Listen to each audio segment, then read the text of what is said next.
What's up, everybody? It's Will back for another episode, Geared for the Outdoors podcast. You got Will here, of course, and today we're bringing on Mr. Nick Hanlin from Leupold. Now, Nick is the marketing communications manager, correct, Nick? That's right. How's it going, Will? Good, man. Good. We just appreciate you taking the time to hop on the podcast with us today. I know trade show season is upon us. We were just talking about this a little bit, so things are kind of hectic right now up until ATA, SHOT, and all the other big shows that are going to be happening. But what I like to do when I start out this podcast with somebody new is I like to get the 30,000-foot view of who you are to introduce yourself to the listeners, man. So give us that 30,000-foot view. Absolutely. Well, super thrilled to be on today. This is exciting. And yeah, trade show season is definitely upon us. But, I would say born and raised in Oregon, in the suburbs of Portland. Always had family sort of tangentially hunting around me, but I did not grow up in it. I pursued an advertising career after college and actually lived in New York City for a little bit. Okay. For 4 years, where I worked in advertising. And it was while I was out there that my friends who were still in Oregon were getting into hunting. So the passion started to burn inside me. And then finally I got a job to come back here before Leupold and started to get into it. And got so much into it that I wanted to work in the industry. So that's the 30,000-foot view. 27 years old, super excited to be working in this industry. I think there's a lot of big things in the future for it. So I think we're all in it at a great time. Oh, heck yeah, man. So I want to kind of introduce everybody to how Nick and I met. There's a ranch down here in Texas called Lazy CK Ranch, and they're known for doing big bow hunts specifically for whitetail down here in Texas, but they've also got some exotics and other stuff. And Nick and I met because they were hosting a Future Hunters of America camp, basically, or just Future Hunters camp. And we were just there to kind of give a talk on Numa, some layering stuff, even got into the pack side of things, what to pack if you're going in the backcountry, ... And so Nick and I kind of met there, but I wanted to talk about what that experience was like for you before we dive into the whole marketing side of stuff. But what was that like for you, man? Well, when I started at Leupold in March, I had only been there about a month before my boss walked by my desk and said, "Hey, there's this camp. Do you want to go?" And I was like, yeah, because I had been hunting twice. Yeah. And I was so eager to learn specifically how to clean an animal, because that kind of felt like my biggest hurdle, because I knew I could get a shot off, but I didn't want to waste any of the meat, any of the animal. So it felt like a big hurdle to me to get out there confidently. Going down to that camp was kind of like going to heaven for me. It was awesome. Everyone was so kind, and they had people that were in the industry but new to hunting from multiple companies. So it was really fun making buddies with the other people there. There were a couple journalists there. And they just took us right through it. We started off with a quick tour of the ranch, but then we got into the Texas hunter safety, which is great because, that covers every state. And, super key. Even in the Texas hunter safety, it was nice to learn about the shot placement and, hunting ethics and that sort of gray area conversation and always making the right decision as a hunter. But they really didn't waste any time. I mean, by I think it's day 2, you're on a rifle. And they teach you all the safety. They teach you how to properly handle a firearm. They take you around a gun and show you all the elements. It was pretty fun because we got to talk about optics a little bit. So I was able to weigh in and talk about the scopes that we had on the rifles down there and, why they perform well. But then they get you zeroed in. They get you comfortable shooting a rifle. You practice shooting on some shooting sticks. They kind of explain what the next few days will be.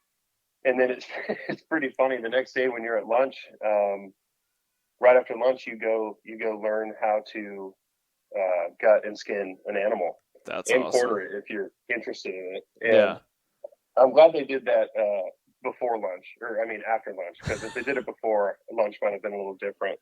I'm not a queasy person whatsoever. Yeah. So I thought. But I had a little bit of moment of lightheadedness, but luckily that has never come back. I think it was just getting over the first hump. But that was really fascinating, and they were super helpful. You know, Will there answered all our questions, and that was great. Yep. And then they actually spend 2 days, the guides there, taking all the new hunters out on a hunt.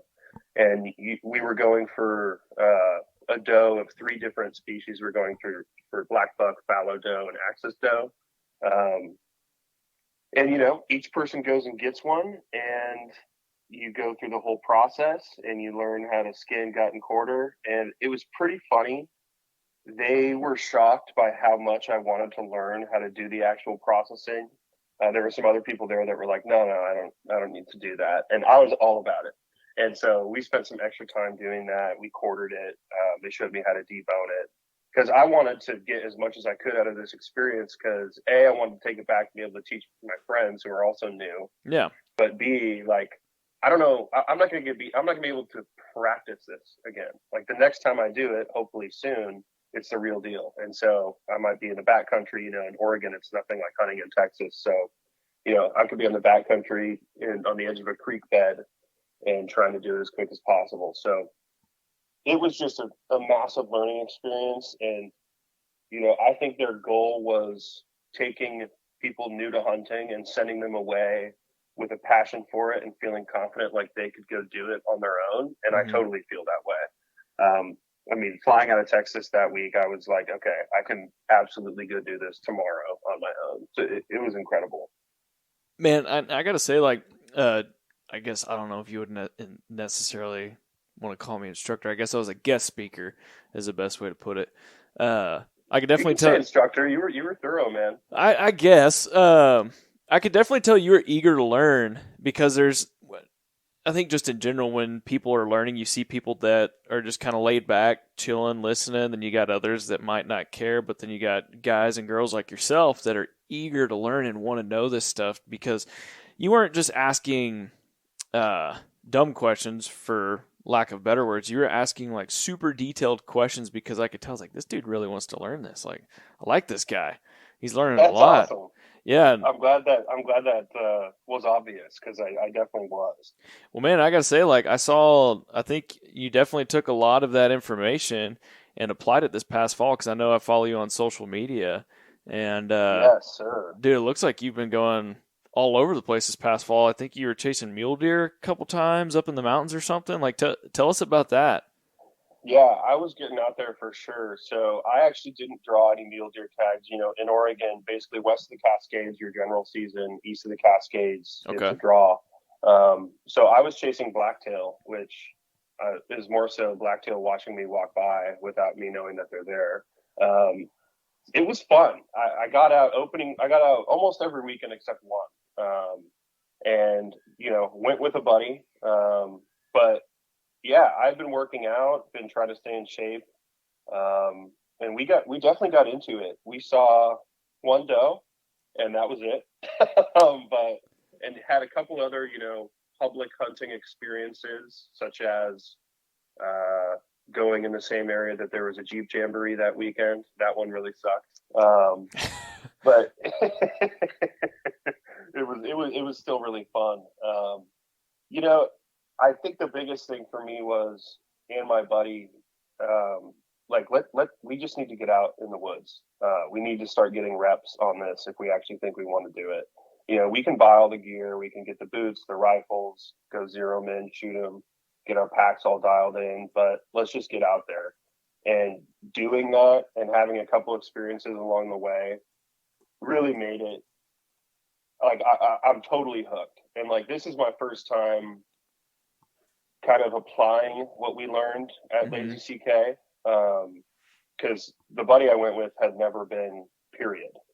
So I don't want to say I was leading a hunt because I'm brand new and I don't really have those kind of skills, but you know, we were e-scouting and planning where to go together and then going there and game planning from there. And it was just cool to be out there and cool to feel like, okay, we're actually doing this and this actually is really attainable. Yeah. And, you know, we did see some wildlife. We had a pretty interesting run-in with a bear. And it was just a great time. And I've heard mixed things about Oregon hunting. You know, the general consensus is there's tons of beautiful animals here and you just got to get out there. And then there's also a consensus of, you know, when you're west of the Cascades doing over the counter hunts, you're gonna see other people because it's pretty dense out here. But we were able to get out into the thick of it a little bit. I think, I'm sure this goes for everywhere. The further away you hike out from the roads, the less people you see, and that certainly applies here. Oh So yeah, 100%. yeah, it was great, and I just can't wait to get out. I'm going bear hunting next weekend. All the way, our fall season ends at the end of the year, so I'll probably get 2 more weekends in for that. Gonna do some goose hunting up in Washington. So trying to do it all. Didn't get out elk this season, but really just trying to sink my teeth in and get the reps in. Man, and that's what it's all about. And so you haven't killed anything yet besides when you were at Lazy CK, correct? That's right. So what's your Why don't you go ahead and rub it in, Will? No. Hey, dude, I've been. Let me tell you, with you, I've been to Arizona in January. Didn't kill anything. Went and chased elk in September myself. Didn't kill anything.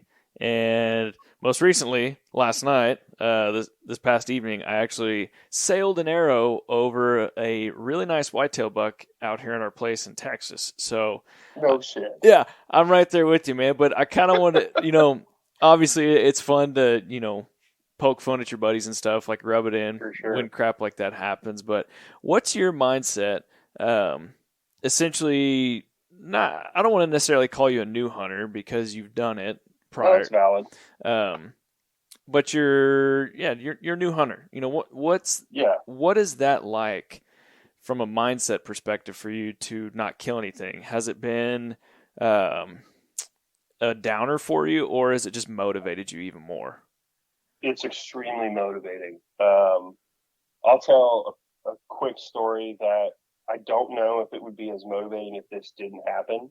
So my buddy and I on opening weekend were perched up over this meadow. We were in the Willamette National Forest in Oregon, and we were perched up, and we were glassing a tree line that was probably 250 yards, 180 degrees all around us. So he was covering the left side, I was covering the right, and we had been there all day, and it was pretty hot.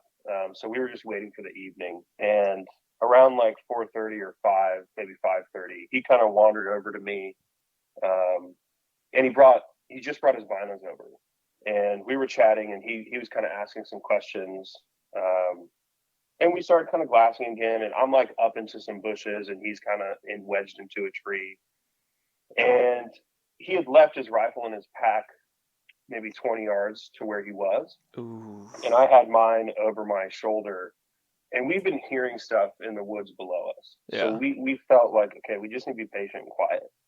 Wind was in our face, and suddenly he's whispering to me, Nick, Nick, Nick. And I slowly turn to him, and he goes, bear, bear. And I'm like, where? And I literally turn left, and there's a bear 15 yards away. Sheesh. Basically standing on his rifle. Ooh. And this bear couldn't quite see us because of where these bushes were, and he was just munching on these berries, and I could just see his like front left leg. And I start getting into my rifle as slow as I can. Yeah. And I'm at this weird angle, right? Because I was facing the exact opposite direction. Any movement I do is going to crack a stick. And I'm about to get right where I need to be, and he steps out and just he steps out, stares at me, I stare at him, and he's gone in like a second. And he goes barreling through the woods, and he was gone. We couldn't find him.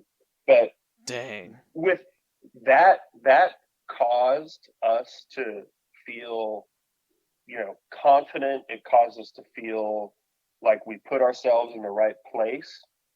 Huge learning experience for both of us. Yeah. On don't leave your stuff behind, but also be more aware of your surroundings. Because I was so fixated on deer, I hadn't noticed all the bear sign around us. So, huge learning experience, and I think that's the big piece of why I wasn't demotivated. Is going out made me realize how much I still have to learn, and that's exciting for me. It's like it reminds you that you're just at the tip of the iceberg of this, and each time you go out, you learn so much, and that's a thrill in its own, because I love feeling like I'm getting better at something, or I can share stories about something. So I think that's a big reason why I didn't feel demotivated. We were worried about feeling that way if we didn't get anything, but we were joking about how, we're not going to see any, we were teasing each other about like, all right, time to go hide from bucks. Yeah. So yeah, I think that's what's allowed me to kind of stick with it, is just realizing what you can experience by just putting yourself out there and the learnings that you can take back. Man, and that is super key, because I feel that so many people get caught up in having to have a kill shot for social media or content, or some people content. Yeah, some people are just easily defeated, I guess is the best way to put it. And I think it just puts a bad taste in people's mouth. And it's like, for myself, I've been elk hunting 2 years now, and I had a really good encounter with a 350, 360 herd bull in Colorado. Wow. And for me to see that with my only second year of elk hunting, and calling this guy in and basically just going back and forth with this dude, trying to get either him to separate from his cows or get the cows to come to me, that itself I considered a successful hunt. I could have exactly right. Like you proved to yourself that you learned how to call. Yeah, like I could have just walked away. Cool. Yeah, I could have walked away from that and been like, "Oh man, this sucks. I didn't kill. I'm done. I don't want to do this anymore." But no, I came away from that. Like, I told the guy that I was with at the end of that hunt, I go, "Dude, if I don't kill anything, this has been the most successful hunt I've been on already. Like, I don't even care." That's awesome. And so I think people need to take away that, because there was a lot I learned from that about what I should have done, because had I have done those things knowing what I know now, I would have a big bull shoulder mounted above my fireplace right now, but I don't. And that's okay. That's okay. I'm okay with that. Yeah, exactly. Just like with me sailing an arrow over a buck's back recently, there's a lot that I look at that from, where it's like, yeah, it really sucks and it hurts that I missed, but at the same time, I'm like, you know what? I could have done some things a little bit differently. So it's always a learning experience. Did it go over his back? Because like I have from videos learned that sometimes if they see or hear right before they take off, they dip their shoulders. So is that why it went over him, or was it a combination of aim? I'm going to say it was a combination of aim. Now, he did duck, which made it just look even worse. Yeah. To be honest, I mean, I just should have slowed down looking back on it, and been a little bit more patient. But I had a camera. I was self-filming for a video series that we're doing for Numa. So I was self-filming for that. So, no, I completely forgot to hit record. And I was losing light. So I had all these things in my head that I allowed myself to lose focus. Mm-hmm. And so looking back self-filming it adds a whole new layer of things you need to monitor, I'm sure. Oh, dude, it's a pain in the butt. It sounds brutal. It is, but that's all right. So, yeah, there's always something to learn. Always something. So, you got bear, geese, anything else coming up in the year? Or like, what are your hunt plans next year? Next year, I'm going to go after spring bear really hard. There you go. My uncle leases a farm down in Southern Oregon, and they've got this bear on trail cameras that, I don't want to speak out of turn here because I don't want to be, exaggerative, but there's a lot of people around the office who have hunted bear their whole lives. And I've shown them the pictures on this trail cam, and they think it's a 350 pound black bear, which for Oregon is massive. And I'm pretty motivated to get down there and get after it. The trail cams are from spring. They haven't seen him this fall, so they think that he works his way over there in the spring. So I'll be down there all the time. And then a lot of scouting and trying to set myself up for a more successful deer season. It's probably a mistake, but I definitely have an obsession with getting a blacktail. They're notoriously difficult to hunt, but from what I hear, if you put the work in and the scouting, that's going to give you the most success. So I think it's just want to be out in the woods a lot, do a little shed hunting and just get more familiar with the units out here. Yeah. We've got tons of units, and I'd really like to just have more of a mental map of where certain areas are, start to find some game trails, maybe put some cameras up. So I think I'm kind of getting obsessed with, the prep of the deer season. And next year I do want to get after an elk. So we'll see what I draw. I would love to be out in Eastern Oregon hunting mule deer or elk. That's maybe an unrealistic dream. You got to have like 4 or 5 preference points, I think, in most areas, maybe 3 in some. But yeah, I think it's going to be a lot of prep and then spring bear to fill my time actually getting after an animal.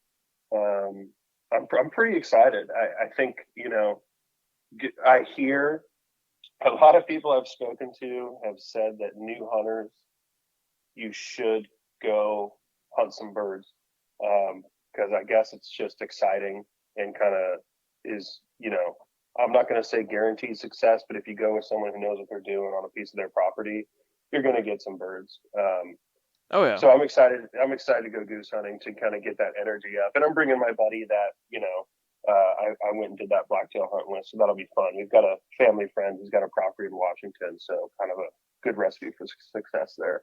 Well, there you go, man. Yeah, it sounds like it'll be a good time. And yeah, if you get the opportunity to go do something like that with somebody who's very familiar with the area, definitely makes it a little bit more enjoyable and not so frustrating if you're doing it on your own, kind of DIY style. Yeah, exactly. It's gonna be interesting. And I think another thing, I really need to work on my shot. I'm pretty comfortable out to 200 yards, but I'd like to be really comfortable. And ideally, I'd like to be comfortable out to 300. It's kind of hard just finding a place where you can go do that. There's a couple, it's not like there's a range that has that here, but you can get out on a public land and find something safe just by getting out there and doing it. But I kind of need to dial in, like, I'm not sure if I want to put a bipod on my rifle or if I plan on, all those things of like, what's the ideal shot in a situation where you're uncomfortable on a sloped hill and there's a buck across the meadow or something. I just don't know. So I think I just need to practice shooting as well. The old time saying, practice makes perfect, man. Practice makes Exactly. perfect. So Yeah. I want to dive into you working for Leupold and what you do, because question I get asked a lot is, I want to work in the industry because I just want to hunt.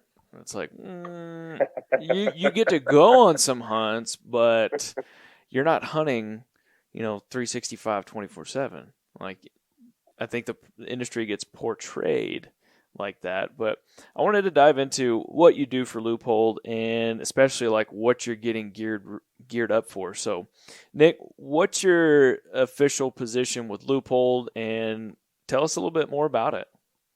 Yeah. So at Leupold, we do the vast majority of our marketing internally. I'm the marketing communications manager. I'm essentially the quarterback of the team. Okay. I report directly to our head of marketing, Shane. And we've got a pretty well-oiled machine going. We plan out launches, we plan out trade shows, we plan out communicating to our customers and consumers at the right time. Gear up seasons during the hunt type stuff. Yep.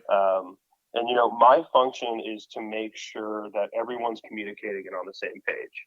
And it was a really good carryover from my advertising experience. So coming from agencies, I was in account management, and there you're the liaison between the creative agency and the client. So I had spent some time working on some big brands, and I think Leupold really liked seeing that experience. Mm-hmm. And knowing that we're doing it internally, there's some carryover skill sets that can help smooth things out, like best process for things, approvals at the right time, workflow, resource management, things like that. So there's a ton of great people in the department.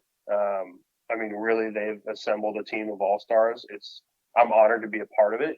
I think, what's been the most exciting for me is it has been a huge adjustment not having clients anymore and being the client. It's been a huge adjustment. So I was just thinking the other day, I used to have to send, long persuasive emails about why this campaign is the right way to go and why we feel this way, blah, blah, blah. And now we're in rooms making decisions and then hitting go. So it's Yeah. super cool to be nimble. And yeah, I think what's been the most fun about it is, people are very engaged in hunting. We at least in the marketing department, there's not a person that doesn't hunt. And that's important to the brand. I mean, when I applied for the job, they asked me, do you hunt or shoot? That's essential for the position. Oh yeah. And when I read that, I was like, absolutely. So yeah, it's really cool being around it. I will say it's a very hard work environment to focus in because it feels like every 15 minutes there's a hunting story being told. Oh yeah. Or something crazy from the last weekend, and you just want to go listen and shoot the shit. So it's that has made it a little difficult in the best way possible. But it's a contagious workplace. Everyone's very passionate about what they do. Oh yeah, I'm right there with you, man. Like here at Numa, it's like, dude, we hear about everybody's hunts, and man, it's like, it's somewhat your work, but at the same time, it's like, okay, we got to get back to work, guys. We'll talk Yes. about this later. Literally did that yesterday. Yeah. Exactly. So, trade show season is upon us. Let's talk a little bit about that, because I feel like a lot of people don't exactly know what entails getting set up for a trade show. Yeah, it's been quite the learning curve for me as well. Well, so I'm still learning the map of the trade shows and which teams we send to what. What seems to be clear is, SHOT as sort of a big kickoff event for the industry. I'm super excited about that, to learn and meet people and to be a fly on the wall for some of the conversations that my managers are having, so I can continue to kind of grow in this field. I think the biggest thing that I'm learning is, it's such a great opportunity to talk about what your company's plans are for the next year, to remind people of your product benefits, and to remind people of, for us, we're very passionate about our USA made quality. So that is always a big thing for us.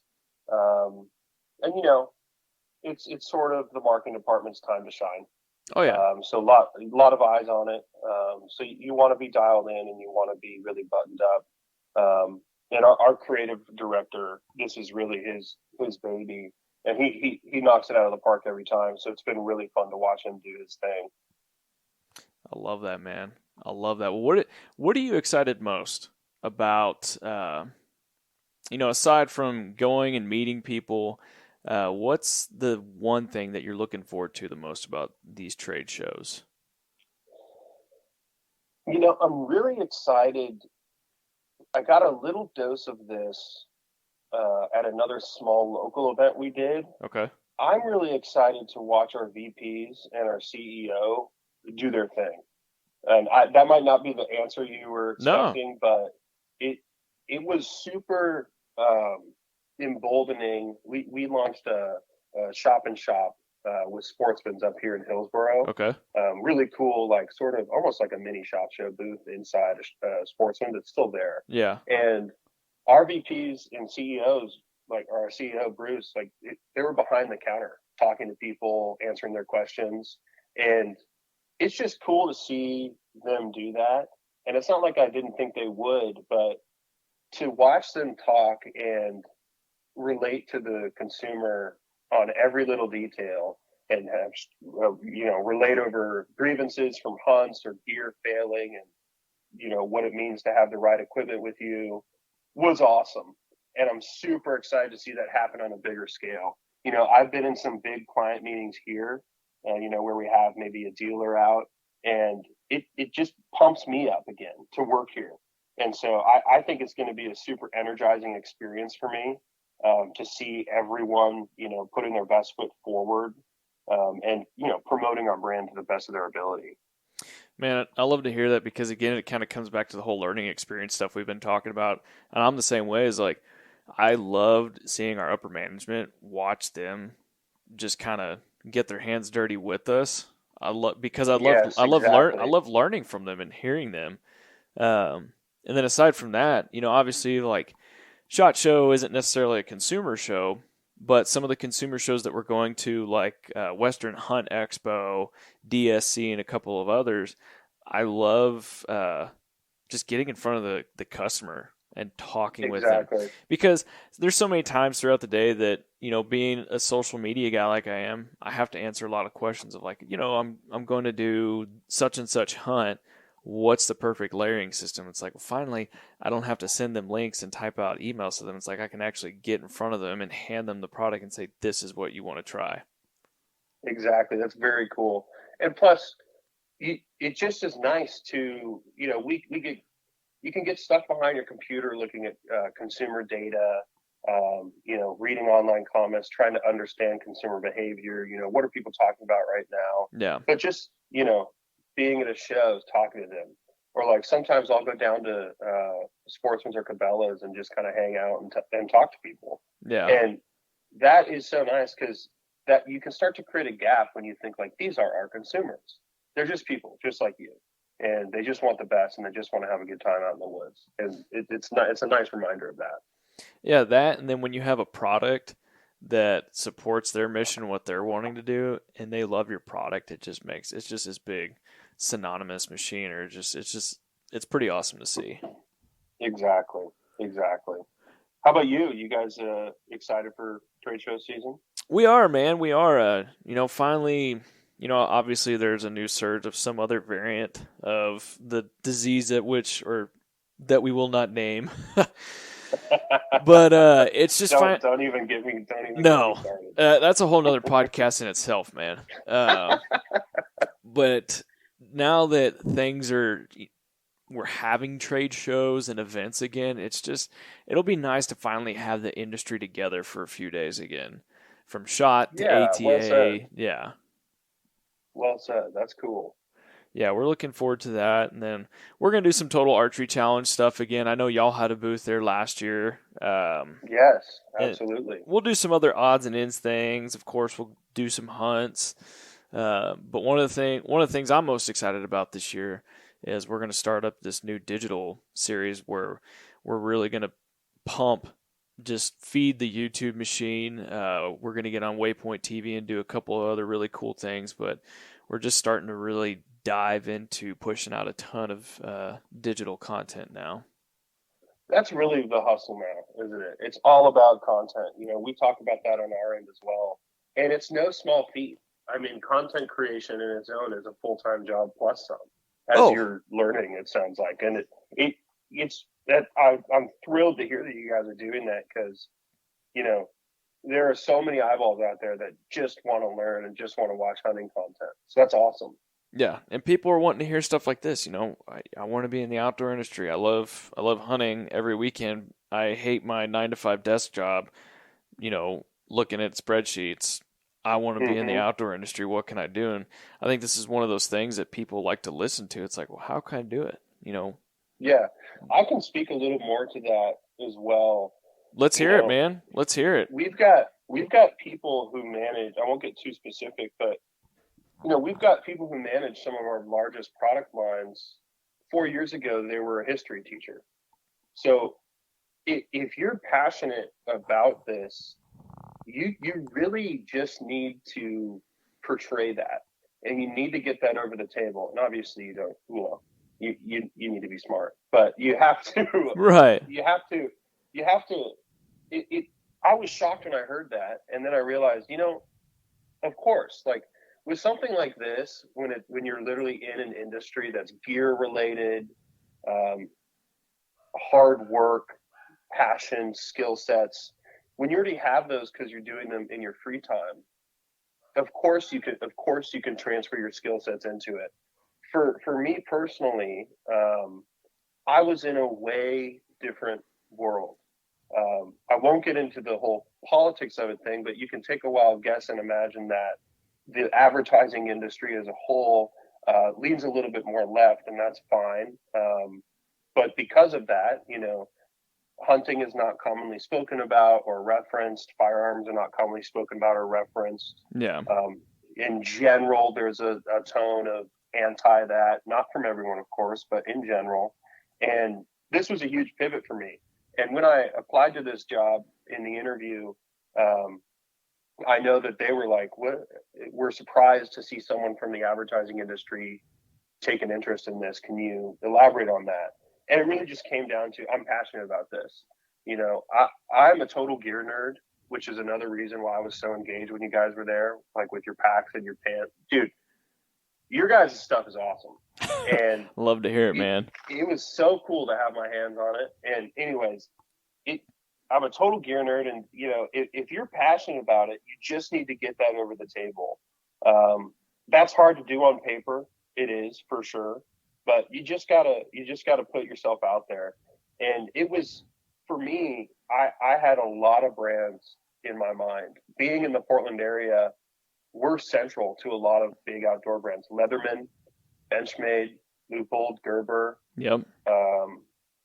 There's a lot out here, Danner. And so Leupold was at the top of my list, and coincidentally, they were first to have an opening that actually looked aspirational for me. And I think, if people are looking to make that leap, you just need to make it. You need to tailor a resume, and you need to get out there and start applying. Worst case scenario, reach out to someone if they aren't hiring. Find the recruiting manager on LinkedIn. I did this with a couple of companies, and have a phone call. Yeah. Put your name on their radar. Say, I'm working in this industry right now. I'd like to try to transfer these skill sets in the outdoor world. Please think of me, and get their advice. Pick their brain and follow up. Be a pest. Be super persistent. Be annoying. The squeaky wheel gets the grease, man. Well said. Exactly. So you just do that. I was a little surprised and super excited when I got the job. I wasn't surprised as like, I can't believe they gave it to me, but I was surprised in the sense of like, this is actually happening. Yeah. This is going to be awesome. So it's totally doable. And I love what you said about reaching out on LinkedIn or even finding this person's email address through their website, because Totally. What I want to bring up, the way to immediately get yourself thrown into the do not hire pile is by sending a ridiculously long Instagram message to the company. Hilarious. Like, don't do that, folks. Don't do that. Trust me. I will make a public announcement. Everyone who does that to us, we love your passion. Yes. But there's better channels to do that on.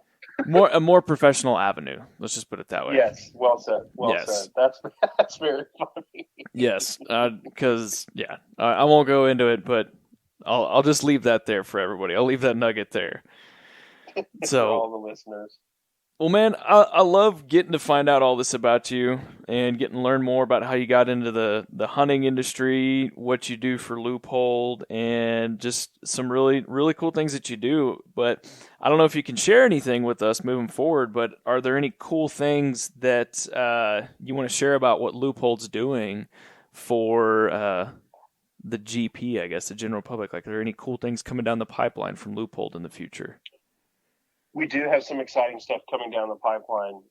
We're always working to improve our optics for people. Mm-hmm. We're really happy with where our lines are at right now.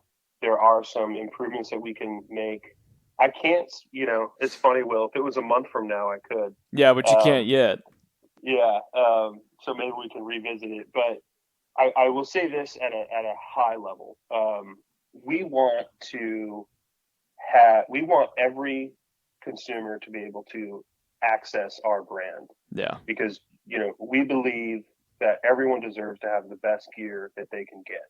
And we have a lot of expensive products. And sometimes our price point can feel a little higher than some of our competitors. But the reasons there, once you do the research, the reasons for those price points start to make a lot of sense. Yeah. And a big priority for us is making sure that every range of consumer, we have a product to answer their need. And we're doing some things to make sure that will happen. And that's been very fun. this is my first time working at a company where we make the product downstairs, Mm-hmm. and that I walk through the factory every day. It's super motivating. Like to walk by the scopes being made and to see them going from the raw aluminum rods all the way in. I mean, it's so cool. To see, to see the molds being punched, to see the lathes, it's very motivating. Heck yeah. So, we're always working to do that. We will have an exciting product at SHOT Show for people to come take a look at and get their hands on that addresses a need in the shooting market that we haven't spoken to for a while. So I'm excited to have something for those consumers. And yeah, we're just going to keep hammering, making the best product we can, making sure that, we make some scopes that we know we might sell 100 of them, but we still make them. Yeah. Because we know that there's a consumer out there that needs that. Yeah. And I think that's incredible. And we put the same amount of care from product development to engineering to how we market them into all of it, because it's important. We want every customer to feel that care when the product arrives to them. That's super important, man. Super important, Yeah. because at the end of the day, that's what helps y'all build not only just a customer base, but a loyal customer base. Like raving fans, people that are going to be lifelong Leupold raving fans is the best way I can put it.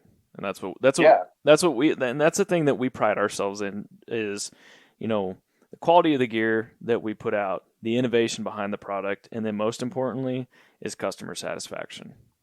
That's exactly right. Those are the three pillars that we like to stand ourselves on. I love that. We're just as happy if a new hunter is going out hunting with his great grandfather's Leupold scope, or if he's buying a new one. We're just as happy. We want to be there for the consumer. It's very exciting. Like we've had people submit Instagram pics or say, here's a fun thing to do is to go down to our warranty department. Yeah. Some of the scopes we receive are so old. I mean, we haven't made them for years. Yeah. And our teams will take the time to source the parts, make the parts, and fix them and send them back. Because, some of these scopes have sentimental value. It's just cool to see them working on things that we haven't manufactured for 20 years. Yeah. And that's just a testament to your product. I mean, that's if you're having to, in my opinion, if you're having to work on, or you're seeing these 15, 20-year-old scopes, I mean, think about that. Like, there's a lot of products out there nowadays that 2-3 years, you got to get a new one or something's wrong with it. And it's like, 15 to 20 years, you haven't had a problem with it? Heck yeah. Yeah, exactly. And, sometimes the problem will be like, well, my gun fell out of my truck and I didn't realize it, and I ran over it a couple times because I didn't realize it was under the tire. Yeah. Scope still works. It's just got a dent in it. Can you fix it? And we're like, yeah, we'll fix it. Oh, yeah. Easy fix. Still shoots straight. Yeah. I love it. Well, Nick. Yeah, absolutely. I really appreciate you taking the time today to hop on the podcast with us and talk about yourself, your learning experiences getting into hunting in a more in-depth level, talking about Leupold, and just going down a couple rabbit holes, man. I appreciate it. Absolutely. Always happy to chat. It's a privilege to be on the podcast with you. Thanks for reaching out and asking me. If there's anyone listening who's trying to get into the outdoor industry, you're welcome to reach out to me, N. Hanlin at Leupold.com. I'd be happy to give you any words of advice if I have any. But yeah, I'm happy to be here, Will. Thank you so much.